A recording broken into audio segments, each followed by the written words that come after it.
Fundación Desafío y Tejedora Manabita, con el apoyo de Fundación ATSIS y el Gobierno de Navarra, presenta Desafiando Paradigmas. Buenos días con todos y con todas, buenas tardes, buenas noches, dependiendo de cuándo nos estén escuchando.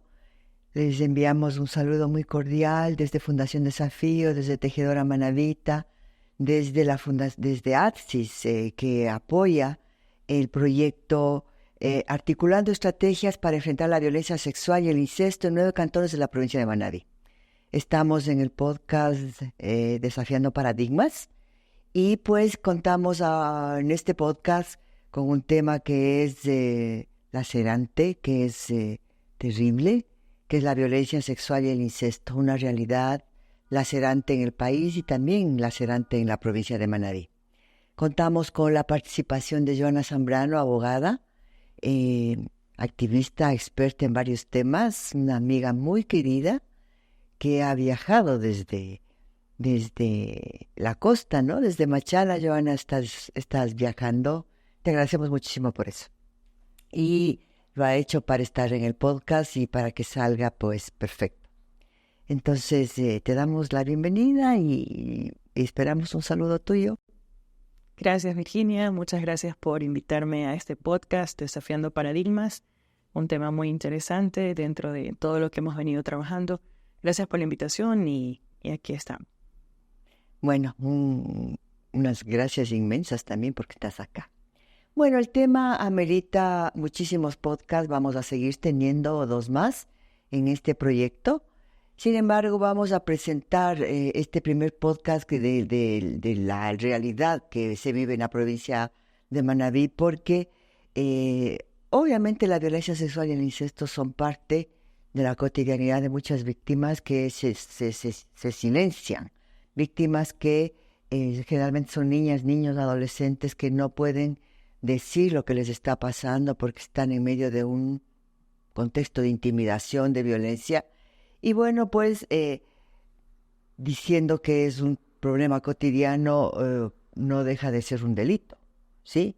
Y catalogarles a quienes cometen estos delitos como delincuentes que deberían estar presos, pues eso no sucede. ¿Sí? El silencio, la intimidación y la impunidad es la regla. En la provincia de Manabí y en general en el país, la violencia sexual es un problema que ha aumentado, Joana, tú sabes eso. Y también ha aumentado en la provincia de Manabí, o sea, la investigación que hicimos como Fundación Desafío en relación al silencio que envuelve el tema de la violencia sexual y el incesto, pues demuestra que en un periodo de tiempo, ¿no?, los casos denunciados han subido, ¿sí? Y tomando en cuenta que eso demuestra también un gran subregistro, porque no es que todas las víctimas denuncian.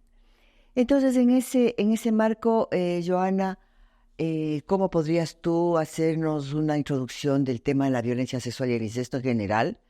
Luego nos vamos a ubicar en la provincia, porque hay un proyecto específico en relación al tema, pero ¿cómo podríamos hacer una introducción a este tema tan complejo y tan doloroso en el país?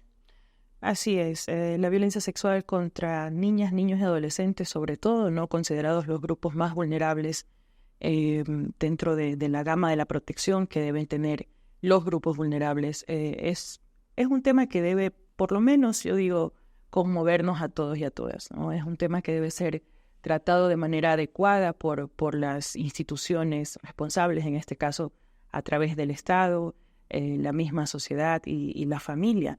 Pero sin embargo, como tú bien lo has dicho, Virginia, hay un tema de impunidad que no corrobora en absoluto con el resarcimiento y la protección de los derechos de las personas que sufren estos actos atroces y que lamentablemente deja secuelas para toda la vida.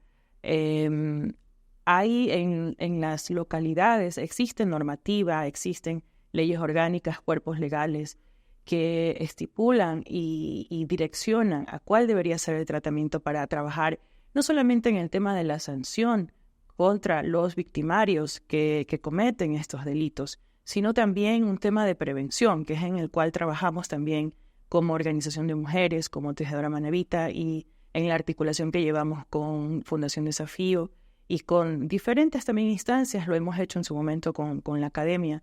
Sin embargo, no es suficiente, es un tema en que se debe trabajar de manera continua, pero sobre todo sostenida, y en donde varias instancias deben inmiscuirse y hacerlo en conjunto.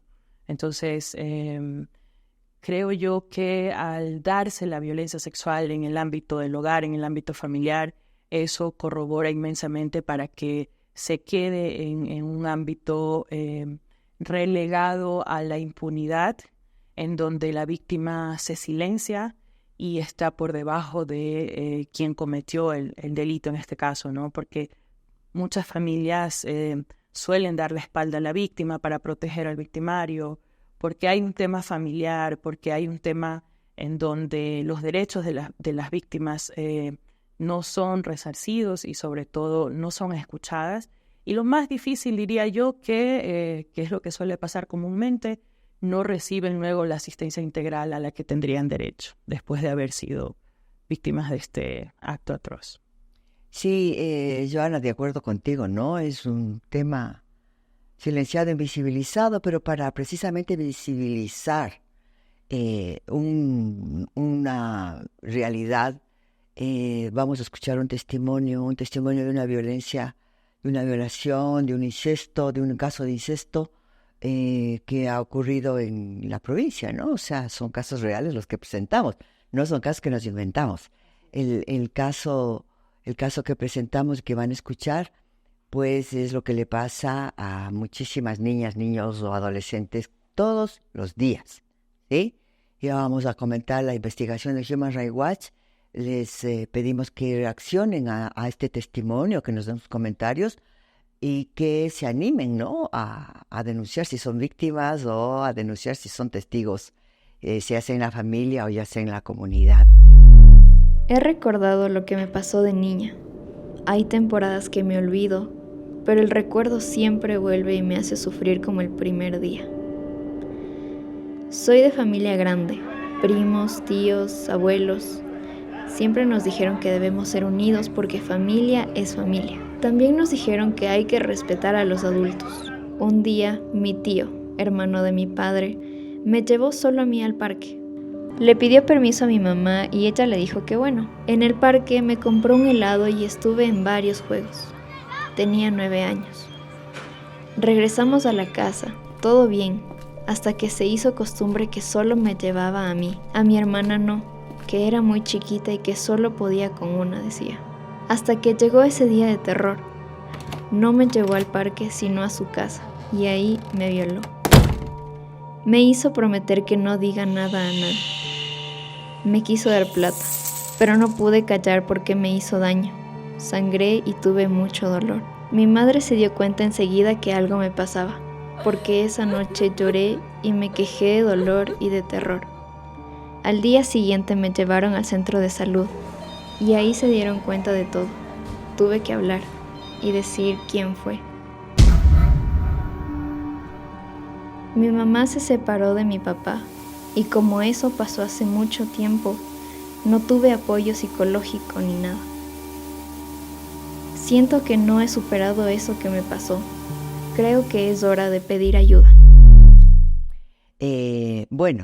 Habiendo presentado este testimonio, pues, Joana, ¿cómo es el problema de la violencia sexual y el incesto Manabí?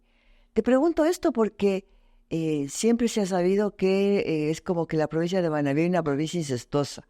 Es como que ahí se dan las cosas como parte de un tema cultural, y eso no es cultural. Eso es patriarcal, es machista, es misógino. ¿Cómo lo percibes? El problema de la violencia y el incesto no es un problema de la provincia de Manabí, supongo yo, ¿no? O sea, es un problema de todo el país. ¿Cómo nos ilustrarías, digamos, en este contexto de una provincia en donde obviamente existe el problema, ¿no? Sí, las relaciones incestuosas y la violencia sexual no es un problema que atañe solamente a un territorio, a una provincia en este caso. Sabemos y existen las estadísticas oficiales y también de otras organizaciones, por ejemplo, de la sociedad civil, incluso que trabajan en estos temas, que realizan investigaciones que dan resultados escalofriantes, ¿no? De cifras que van en aumento desde el 2014, 2017, según las últimas investigaciones, 2019. Entonces, es un tema que también, por ejemplo, en el caso regional, Colombia, Chile, son países que se saben que sancionan y mantienen al incesto como un delito dentro de sus cuerpos legales. Sin embargo, en Ecuador el incesto no está concebido como un delito individual, sino que está penalizado como un agravante cuando se da una violación incestuosa. En el caso que acabamos de escuchar, es un caso que tú bien lo has manifestado, es algo que sucede, que lo conocemos nosotras como mujeres organizadas que venimos trabajando por los derechos de las mujeres, los derechos de niños, niñas, desde hace muchos años. Estos son casos que se suelen escuchar, se conocen, porque nosotras trabajamos de la mano con instancias protectoras de derechos humanos, como el Consejo Cantonal de Protección de Derechos, como la Junta Cantonal de Protección de Derechos, las mismas tenencias en las zonas rurales, ¿no? Que las zonas rurales también, hablando en el caso de Manabí, se conoce que hay muchísimos casos que lamentablemente no son denunciados tampoco. Entonces, en esta articulación que realizamos en Tejedora Manabita, en varios cantones, nosotras, me refiero a las compañeras que trabajan en estas diferentes parroquias rurales, estamos muy de cerca de las realidades y conocemos muchos casos de niños, niñas que han sufrido este acto, pero que lamentablemente el sistema de protección de derechos o el Estado, que debería garantizar sus derechos, no está tomando un tratamiento adecuado en el sentido de que no se está activando de manera adecuada el sistema de protección de derechos en todas las localidades.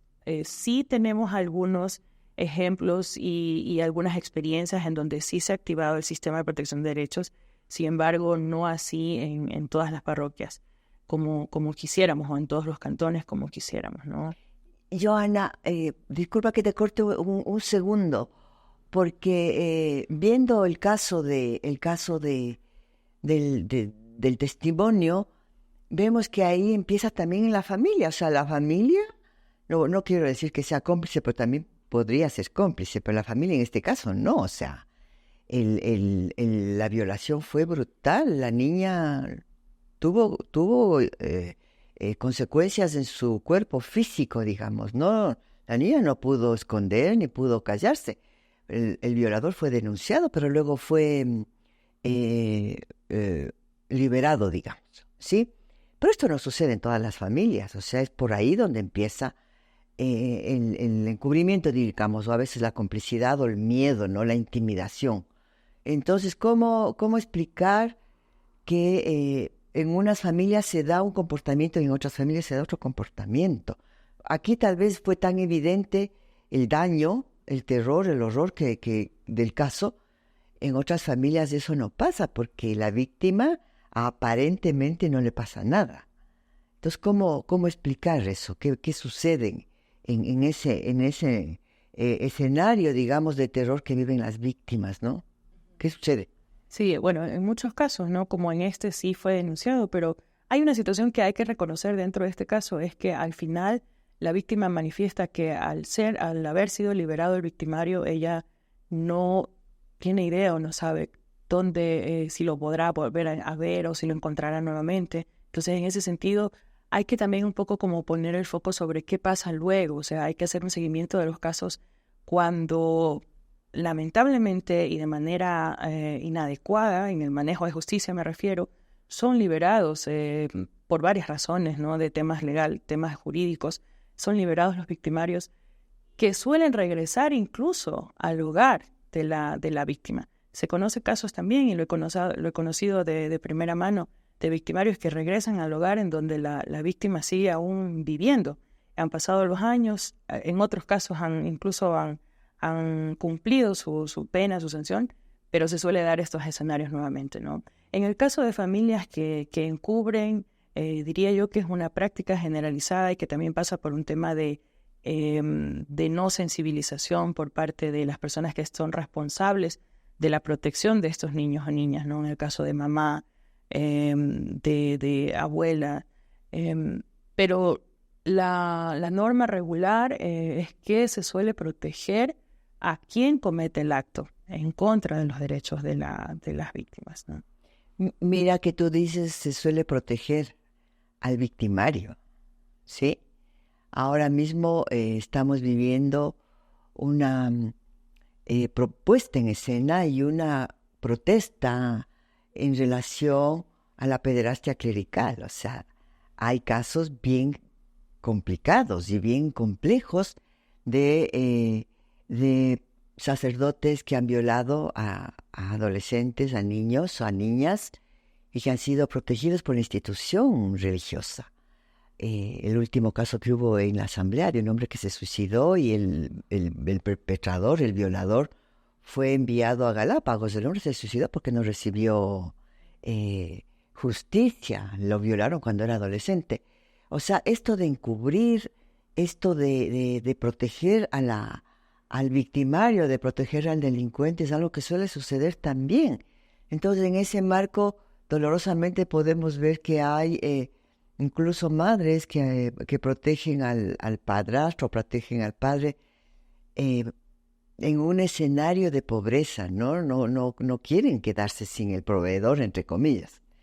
Eso es muy doloroso para la víctima, ¿no? Porque quien ama y quien supuestamente ama a la víctima no la protege o la viola. Entonces, en ese marco, ¿qué podemos decir? ¿Qué podemos hacer? ¿Cómo podemos enfrentar esto que tiene que ver con un contexto, no sé si cultural, pero sí un contexto patriarcal, ¿no? Es así como nos socializan, es así como nos ve la sociedad a las mujeres como personas que no valemos lo mismo que los hombres. Entonces, ¿cómo podrías explicar o andar un poquito más esta parte?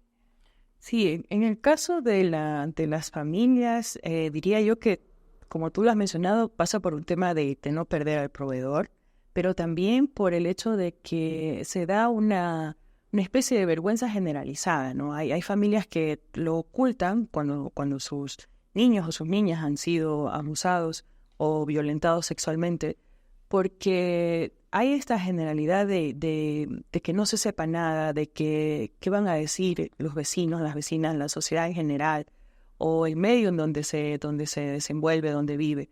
Entonces hay varias razones que diría yo que corroboran para que se silencie esta violación, ¿no? Pero en el caso del espíritu de cuerpo que manejan muchas instituciones, como el caso clerical, que lo tenemos un caso muy presente, que está muy abierto, digamos, que se sigue trabajando en eso, también pasa por el tema de las instituciones que están responsables de protegernos, como el caso de la policía, que ya hemos tenido varios casos emblemáticos, ¿no? Muy lamentables. En el caso del último que tuvimos con la cadete Ati, ¿no? que vivió un femicidio, lamentablemente, que es un caso en donde estas instituciones trabajan el espíritu del cuerpo, ¿no? Eso debería acabarse en este país. Hay que proteger los derechos de las víctimas y yo diría que para eso hay varias propuestas que tenemos, ¿no? Desde las organizaciones como sociedad civil, como activista, de qué es lo que se puede trabajar, en qué se puede trabajar, cómo se puede trabajar, ¿no? Y una de esas propuestas, creo que vamos a ahondarlas un poquito más adelante, es el tema de la educación sexual integral, el tema de realmente tener una voluntad política por parte del gobierno de turno que se encuentra, ¿no? De que no pasa por la firma de una declaración o la firma de un acuerdo, sino que exista una voluntad y una plena conciencia de que para trabajar estos temas hay que asignar recursos, hay que trabajar de manera amplia, articulada, y no nos olvidemos que en cada una de las localidades, en cada uno de los cantones, existe un sistema integral de protección que se tiene que activar, y eso tiene que ser motivado también por nuestros y nuestras representantes, que se supone que son quienes velan por los derechos de la población y la comunidad en cada uno de los cantones.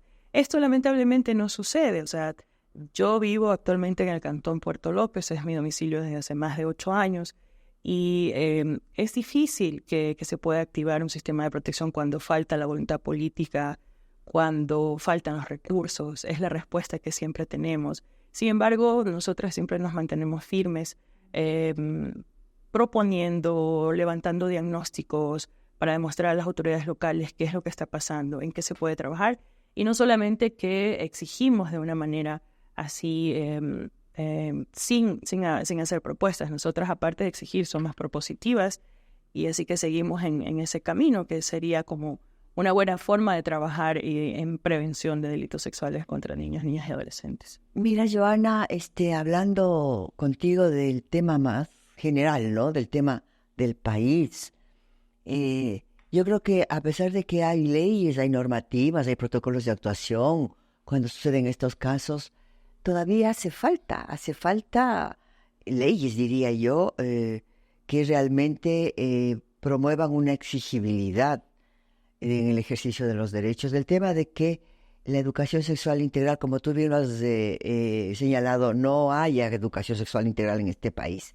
Hay experiencias y hay propuestas desde el Ministerio de Salud para que la educación sexual y la información llegue, pero no son propuestas exigibles. Digamos, una ley sería importante para que haya exigibilidad, porque las leyes se tienen que cumplir. Yo no digo que la ley sea la panacea, pero una ley podría ser susceptible de exigibilidad. Lo otro es que se catalogue o se tipifique el incesto en menores como un delito. Esa es una propuesta que tengo entendido se está planteando ya en la Asamblea, producto de todo este movimiento en contra de la pederastia clerical.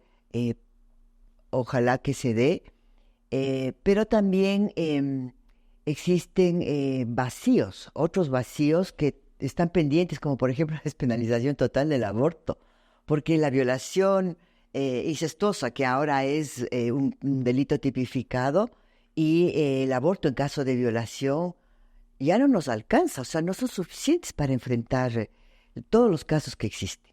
Entonces, en ese marco, ya para ir terminando este Desafiando Paradigmas, este podcast que lo tiene Fundación Desafío, ¿cuáles son los desafíos?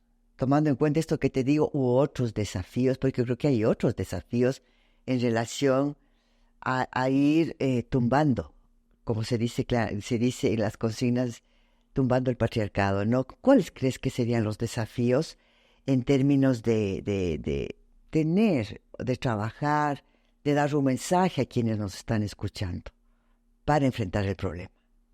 Bueno, una de las propuestas que estamos hablando ya de esto desde hace algún tiempo con Fundación Desafío, ¿no? Con Tejedora, con otras organizaciones, es el proponer, valga la redundancia, un proyecto para que se apruebe la educación sexual integral en este país.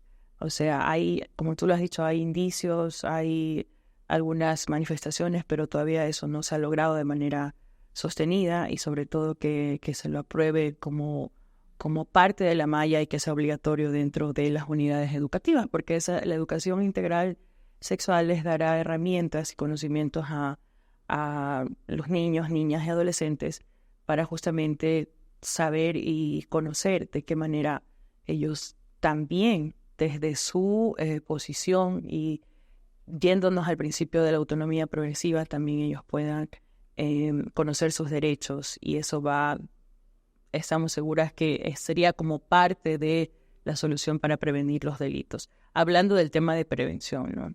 Y hablando del tema de las otras instituciones y la sociedad, falta articulación, falta voluntad política, y como lo dije hace un momento y reitero, que falta también la asignación de recursos para trabajar en estos temas de prevención sexual, de violencia sexual contra niños, niñas, adolescentes y mujeres en general, ¿no?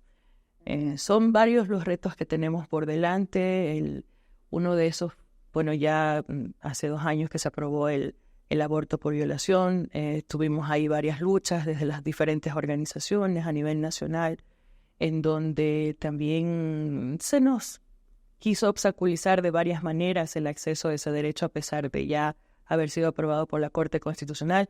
Sin embargo, logramos que se pueda abolir ese obstáculo específico en donde se necesitaba la representación en el caso de las niñas, ¿no? Ya sabemos que eso no es así, que pueden acceder al aborto de manera abierta y voluntaria, sin representación de ningún adulto o adulta. Entonces, los retos son diversos. Las organizaciones de mujeres Estamos muy conscientes de que es un tema en el que vamos a seguir trabajando, pero creo que es muy importante la organización, la articulación y sobre todo como la sensibilidad también en la que podamos trabajar dentro de la comunidad y que las familias también sepan que encubrir estos delitos lo que hace es perpetrar aún más este delito y que incluso se pueda reproducir en el tiempo, porque si la víctima no recibe el apoyo adecuado, el apoyo psicológico, el apoyo integral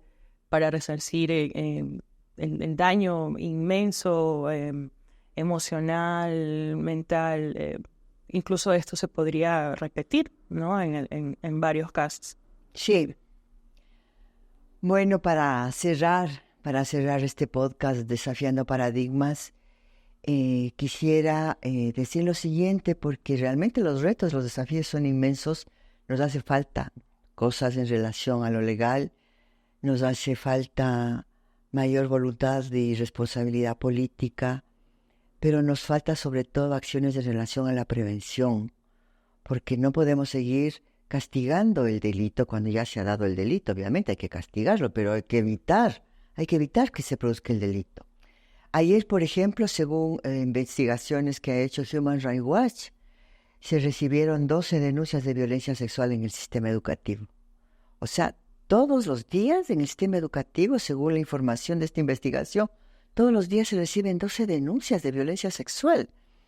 Eso sumado a las 14 denuncias de violencia sexual que recibe la Fiscalía, de las cuales 3 son de niñas menores de 14 años. O sea, estamos tolerando esa realidad. La estamos incluso banalizando, diría yo. Como a mí no me pasa, bueno, pues al que le pase o a la que le pase que se enfrente.